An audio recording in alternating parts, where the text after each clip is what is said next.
and welcome to News on NTA International. I'm Nancy Godi Angunihu, and on sign language is Courage Ogeriahe. First, the headlines. Federal government promises access to single-digit loans for micro, small and medium-scale enterprises as the world marks MSME's Day.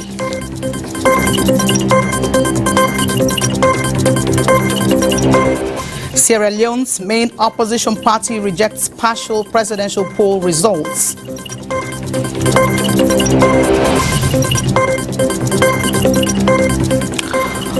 Muslim faithful pray at Mount Arafat to climax 2023 pilgrimage.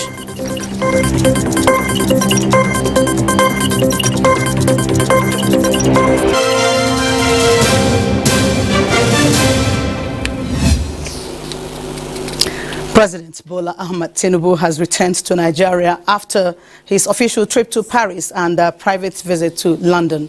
The president, who returned to the country via Murtala Mohammed International Airport, Lagos, landed at about 4:45 Wednesday evening.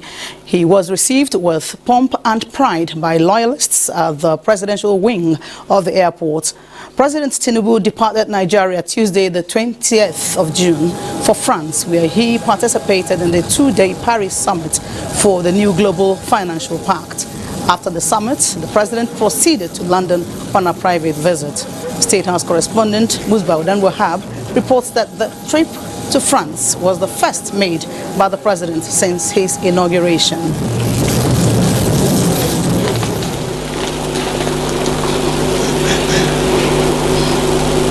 Multiple shocks, crises, geopolitical tensions and pandemics have disturbed the global working environment for entrepreneurs and micro, small and medium-sized enterprises, MSMEs. As the world marks global MSMEs, policies that strengthen capacities and support MSMEs development, as well as provide entrepreneurship opportunities for women and the youth, are canvassed. Muplang Dapok reports that Nigeria also has a single-digit funding on the way for MSMEs through the Small and Medium Enterprises Development Agency, SMEDEN. Every year, June 27 is marked to give marks to the role of micro, small and medium enterprises in achieving the Sustainable Development Goals, SDGs, as well as recognize their contribution to the global economy. The business environment has been a mixed grill of opportunities and challenges served on the same plate. Queen Peters is a small business owner who, like many others, is battling with the various challenges faced by budding MSMEs who, based on United Nations data, account for up to 90% of businesses and 60 to 70% of jobs worldwide. First of all, the light issue, it's a very, very big challenge for us. The loan, getting grants from the bank. As the day is being celebrated, young entrepreneurs from across the country have been brought together to showcase their businesses, the products of their personal drive, innovation, and creativity. What we do instead is to excite the imagination ability of young people to be able to perceive opportunities. This year, attention is also focused on governments initiating favorable policies. Government can do more in terms of supporting small-scale businesses by introducing policies, whether it be tax breaks or debt forgiveness. Government is also set to launch a number of initiatives targeted at the growth and development of MSMEs as they contribute 48% to GDP in Nigeria. I know that there is a single-digit interest funding that is on the way, but when you get the funds and you don't have the know-how, it means you won't be able to use the fund well. So we are working assiduously to build their capacity. It is evident that there is a global need for more opportunities for small businesses to thrive. Hence, this year's celebration has the underlying expectation to create more impetus for MSMEs to become better actors in the global business space. In Abuja, And the federal government is fast-tracking access to single-digit loans for micro, small and medium-scale enterprises as the world marks MSMEs Day. Vice President Kashim Shatima, in a statement by Director of Information Office of the Vice President Olusola Abiola, maintains that the federal government recognizes the vital role that micro, small and medium enterprises play in driving economic growth, creating jobs and promoting innovation. He said the government remains committed to providing support, fostering an enabling environment and improving access to finance for MSMEs, especially in these unprecedented times. Vice President Shatima is therefore urging all stakeholders to come together to champion the growth and success of MSMEs to achieve sustainable development for all, as the government recognizes the numerous issues that face MSMEs as a result of the subsidy removal. Now, Director of Policy, Advocacy and Coordination, SMEDAN, Monday Evans, is here to enlighten us more on the 2023 World MSMEs Day.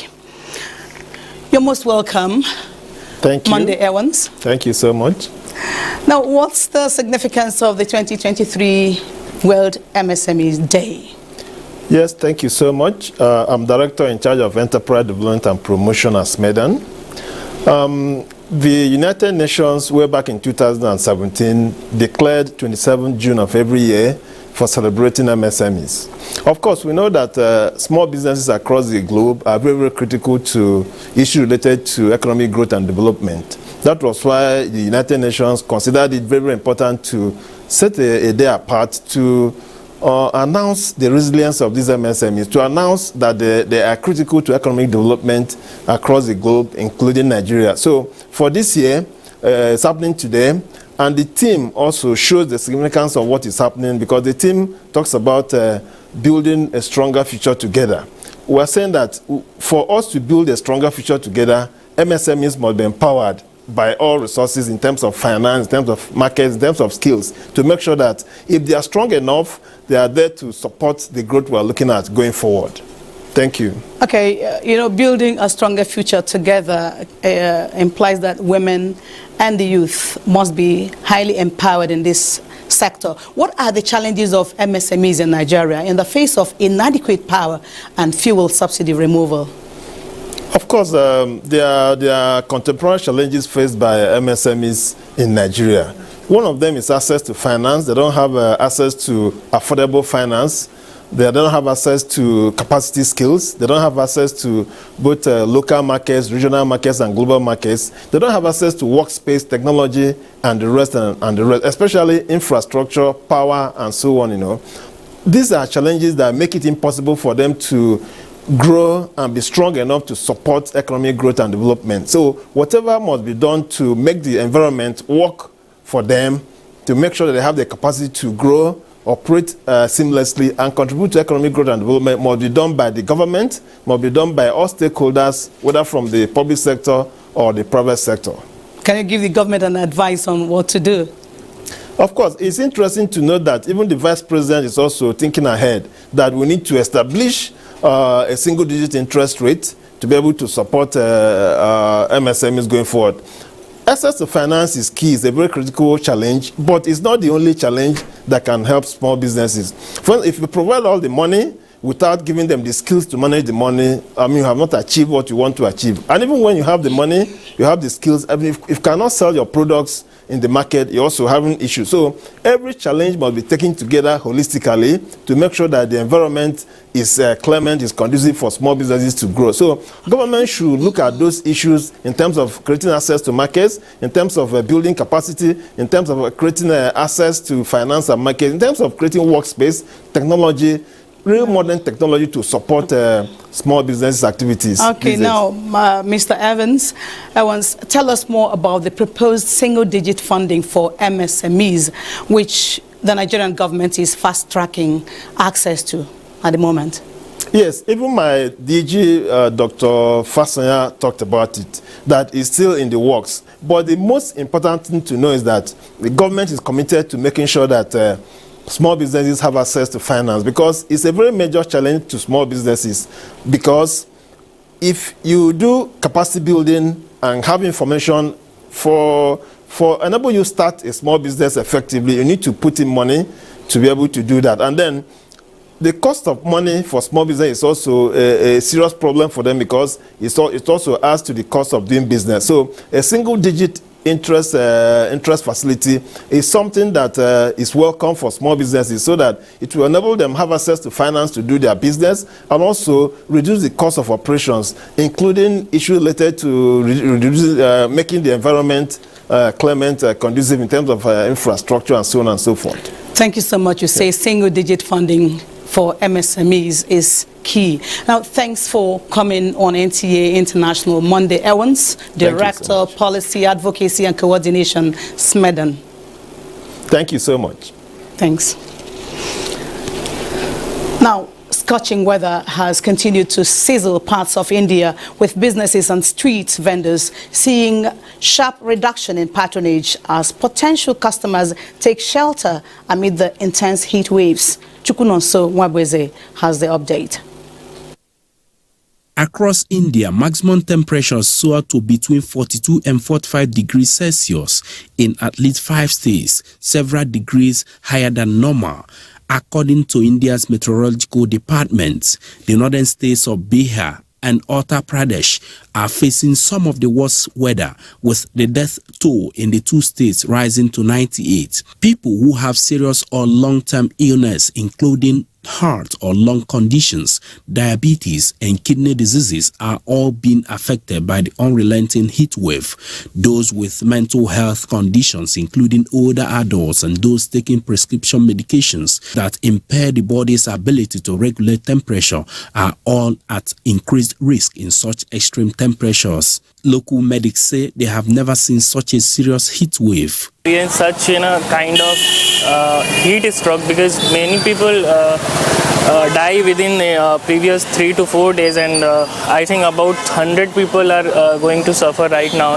Aside from health concerns, the extreme temperatures have also brought an economic impact, with reduced income for store owners on the streets, as there are fewer customers venturing out in such uncomfortable weather. The Indian government has sent medical teams to the heat wave affected states, with the federal health minister urging officials from the country's Council of Medical Research to conduct research on how to minimize the impact of the heat waves with specific action plans.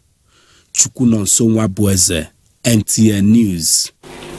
Now, Russian President Vladimir Putin has applauded the country's military personnel for essentially stopping a civil war during the Wagner mutiny, just as Pope Francis sends a peace envoy to Moscow. Again, here is Chukunonso Nwabweze with the report. Putin, while addressing military personnel gathered at the Kremlin on Tuesday, also commended them for acting properly in a coordinated manner, praising the military for defending the constitutional order, the lives, security and freedom of Russia. He stated that Russia was not forced to withdraw military units to take part in what he called the special military operation in Ukraine in order to put down the mutiny. The Russian leader used the address to portray what had happened as his victory and a victory for Russia. Putin, who called for a minute silence in honor of the pilots who were killed in the aborted mutiny, claimed that the Wagner forces never had the support of the army or the people. Стратегических, в том числе оборонных объектов, безопасность приграничных регионов, прочность тыла наших вооруженных сил, всех боевых соединений, которые продолжали в это время героически вести борьбу на фронте. Meanwhile, the Russian Defense Ministry has said that preparations are underway for the mercenary group to hand over its heavy military hardware. In the meantime, Pope Francis is sending Cardinal Matteo Zuppi as his envoy to Moscow to foster dialogue and seek a peaceful solution to Russia's war in Ukraine. The Holy See Press Office, who confirmed this on Tuesday, said the visit, scheduled for 28-29 June 2023, aims at strengthening gestures of humanity that can contribute to promoting a solution to the current tragic situation and find paths towards a just peace. As he visits Moscow, Cardinal Zuppi will likely uphold Pope Francis' desire for a resolution to the war on the European continent. The Pope has been a vocal advocate for peace, consistently calling on world leaders and individuals alike to work towards resolving conflict through peaceful means. Chukunonsonwa Boise, NTA News. More than 2.4 million refugees globally will need resettling in 2024, a 20% increase compared to 2023. This was revealed by the United Nations High Commissioner for Refugees, UNHCR. Bola Sunday reports. The list of estimated needs for 2024, with nearly 730,000 refugees due to require resettlement supports. These represent 30% of global needs. The report said with the crisis in Syria extending to its 13th year and remaining the largest refugee situation, Syrian refugees continue to present the highest resettlement needs for the 8th consecutive year. About 754,000 Syrians across the globe require urgent assistance through resettlements. Refugees from Afghanistan are estimated to have the second highest resettlement needs, followed by those from South Sudan, Myanmar, and the Democratic Republic of the Congo. The UN Refugee Agency has highlighted the pressing need for urgent action in response to the deepening refugee crisis and the ongoing emergence of the displaced population. UNHCR said it is imperative to address the challenges posed by the continuously increasing numbers of refugees and displaced persons worldwide. Bola Sunday, NTA News. This is news. Sierra Leone's Electoral Commission says incumbent President Julius Maada Bio is leading the vote count in a presidential election that has been marred by claims of a lack of transparency and violence. Let's get details of this from Brooklyn Sunday. Sierra Leone President Julius Maada Bio is leading the presidential election counts according to the tally released by the West African country's Electoral Commission. After 60% of votes have been counted, Bio, 59, is running for his second term against 12 opponents. His biggest rival is All People's Congress candidate Samura Kamara, who narrowly lost to Bio in the last election in 2018. Count how many of them? The APC said their election representatives were attacked and intimidated in 3 districts on election day. Sierra Leoneans fear more unrest could occur as results are announced, particularly if none of the 13 candidates secures 55% of the vote cast, a situation that would trigger a runoff between the top 2. I would like to start by reaffirming the APC's total rejection of the skewed, manipulated, and unverified 60% partial elections results as announced by Mr. Mohamed Kone, Chief Electoral Commissioner. The country is still emerging from a 1991 to 2002 civil war in which more than 50,000 were killed and hundreds maimed. Observers have voiced concern about lack of transparency in tallying of ballots. So, for example, make sure that the counting process is transparent, make sure that the tallying process is transparent, publication processes are beyond transparent. That's the only way you can allay the fears and the doubts of the opposition party. Fellow Sierra-Leoneans, Bio addressed the nation after the publication of provisional results calling on citizens to keep the peace. Bola Sunday, NTA News. Official results we hear have been declared, and they say that Maada Bio, incumbent President Maada Bio, has actually been declared winner of that election. One of Allah's benevolent mercies to mankind in the last month of the Islamic lunar calendar, Dhul Hijjah, is the gift of the Arafat Day. Hakimat Aliyu in this report examines its significance in the Islamic faith. Arafat Day is the 9th day of the Islamic month of Zulhijjah. It is a day millions of Muslims across the globe come together in unity of purpose, regardless of race, culture or status, to perform one of the compulsory rites of Hajj pilgrimage.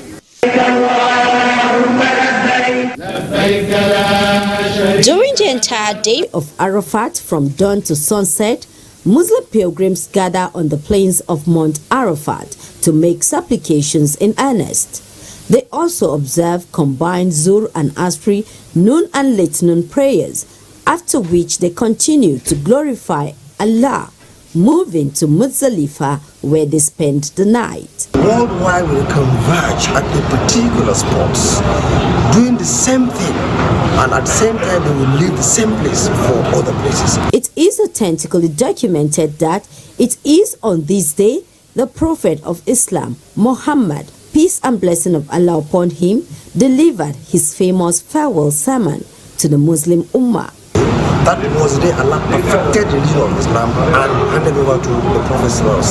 Also, within their own various countries, home countries where they are, they also engage in moral spiritualism, fasting, doing adhkar, istighfar, and all it takes, all trying to move closer to Almighty Allah. Arafat's Day is also of paramount significance, as the gathering of such crowd is a reminder to Muslims of the day of resurrection, when all will be gathered to face the Creator. In Abuja, Hakimat Aliyu, NTA News.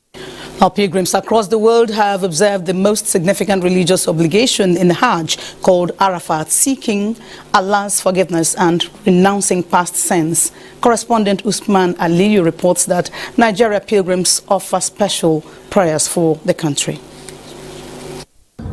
In this site, Prophet Muhammad delivered his last sermon 1400 years ago, all in whites, called the dress of Ihram, to stress the importance of equality.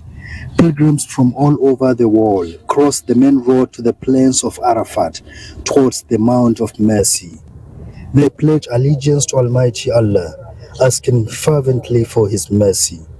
All Muslims aspire to be here just once in a lifetime, and those who made it, including Nigerians, offer special prayers for themselves, their country, and the new government to overcome present challenges. In fact,